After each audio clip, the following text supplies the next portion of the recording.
Local Intellectual and Developmental Disability Authorities, or LIDAs, are responsible for submitting transfers for home and community-based services, or HCS, and Texas Home Living waiver programs.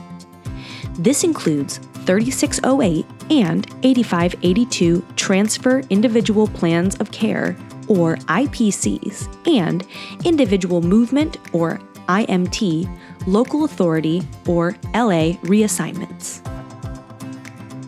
As part of the transfer process, it's important you submit any necessary forms in the correct order to prevent issues from occurring.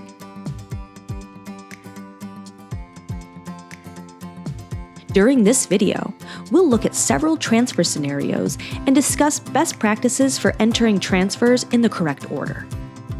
We recommend you reference Appendix A Scenarios for selecting an IMT purpose and IPC type in the LTC, HCS, and Texas Home Living Waiver Programs Provider User Guide for help determining the order which forms should be submitted. You can also watch the two-part Appendix A video series located in the HCS and Texas Home Living YouTube playlist. First, let's talk about a few things you should do before entering a transfer. Use Form Status Inquiry, or FSI, to search for and address any older forms that aren't in status Processed Complete. Also, look for forms in status Pending DADS Review, and make sure all required documentation is submitted for these forms. You can refer to Appendix B in the LTC, HCS, and Texas Home Living Waiver Programs Provider User Guide to determine what documentation needs to be submitted. If a renewal IPC is needed, make sure that the transfer IPC is in status Processed Complete before entering the renewal. If you don't see any previous forms on the Long-Term Care or LTC online portal or service authorizations in TextMed Connect, MeSave, for the transferring individual, this most likely means that the transfer IPC hasn't reached status Processed Complete. We'll talk about this more later in this video. Review auto-populated data on subsequent forms to make sure the correct provider or LIDA is shown. Now, let's review some transfer scenarios. Remember that you can refer to Appendix A in the LTC, HCS, and Texas Home Living Waiver Programs Provider User Guide for a list of transfer scenarios and the order in which forms should be submitted. This first scenario only applies to individuals who are in their own home or a family home. An individual has a change in county, contract, and LIDA. The transferring LIDA first needs to submit an IMT-LA reassignment to update the LIDA, address, and county. After the IMT-LA reassignment is initiated by the transferring LIDA, the receiving LIDA receives an alert on the LTC online portal and must acknowledge the form. Once the IMT-LA reassignment is in status Processed Complete, the receiving LIDA must submit the transfer IPC to update the contract.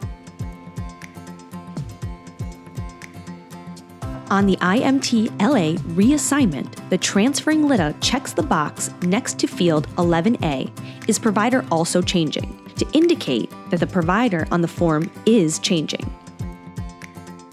You'll notice that field 111, New Location Code, is disabled on the IMT-LA reassignment when the provider is also changing.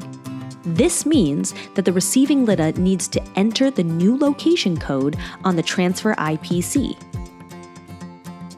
Remember, the transfer IPC can only be entered and submitted once the IMT-LA reassignment is in status Processed Complete.